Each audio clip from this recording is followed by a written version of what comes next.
Hey boys and girls, I'm going to read a couple more chapters of Wishtree. Just a reminder of where we are in this story. Stephen has carved the word leave into red, the tree.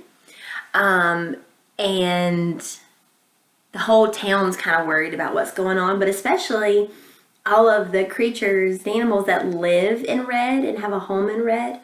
So Red and Bongo are coming up with a plan to try and help the situation. So here we go. I'm going to read a couple chapters. All right. We executed plan number 1 an hour and a half later when Stephen headed off to school. He'd gotten only as far as the sidewalk when Bongo dove straight toward his backpack. Poking at the zipper with her beak, she cawed frantically. When crows want to be loud, they can be extremely loud. "What?" Stephen cried. "What is wrong with you, bird?" He dropped his backpack to the ground. Bongo landed on his backpack, looking up at him hopefully. "Chip, please," she said. Stephen rolled his eyes. "Seriously?" "Hello," Bongo said. "Chip, please." Stephen put his hands on his hips. "Okay, fine. I've seen you in action, working the bus line." Bongo hopped to the ground as Stephen unzipped his backpack. "You rock," she said politely. Stephen pulled out his lunch bag and opened it. "Let's see. I've got a tuna fish sandwich, carrot sticks." But before he could say anything more, Bongo plunged into his backpack, grabbed a sheet of paper, and flew skyward.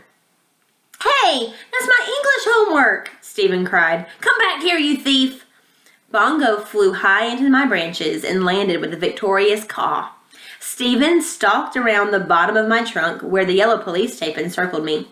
"Please, Crow," he pleaded. I'll give you my whole sandwich, please." Bongo perched on the paper, freeing her beak. "No way," she replied. A few more minutes of grumbling and Stephen gave up. "Great," he muttered as he grabbed his backpack. "Miss Kellerman is never going to believe me when I tell her a crow ate my homework." When Samar exited her house, it was time for the rest of our plan. She paused as she always did to say hello, and Bongo, as she always did, said hello back. But this time Bongo surprised Samar by landing on her shoulder and presenting her with a mangled piece of paper. Samar took it from Bongo.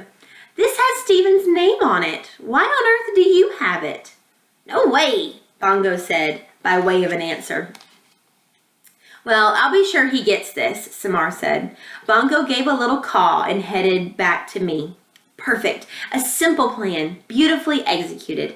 Samar would give the homework to Stephen.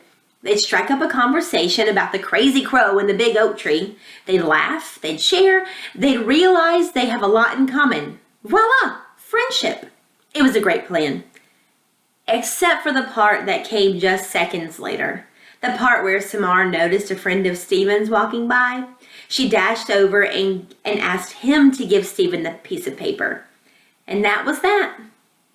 "Meddling isn't as easy as I thought it would be," I confessed to Bongo. "Hey, I did my part." "You were wonderful," I said. "Well, we'll just have to try again. We don't have a lot of time."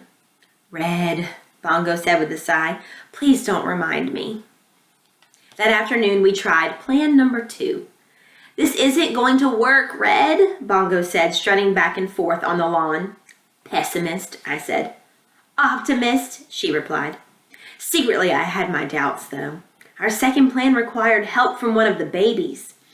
There'd been much bickering over which baby would get to assist us, but then there'd been plenty of bickering ever since Francesca's threat to cut me down. It frustrated me to see my residents, the ones who'd miraculously been getting along so well, turn on one another when faced with a problem. Granted, it was a big problem. But if I could handle it, it seemed like the least they could do was behave during our last days together. Bongo flipped a penny she kept in her collection of treasures, and we arrived at our helper, the smallest baby possum, Flashlight. "Let me get this straight," said Bongo. "You're afraid of Shh," Harry Spiders hissed. "We try not to say that word around him." "So what do you actually call him?" Agnes asked. "He answers to Flash. Harry Spiders explained. Well, Flash, said Bongo, you understand the drill, right? You pretend to be dead. You guys are good at that, right? Flash nodded excitedly. Opossums are the best dead pretenders in the world.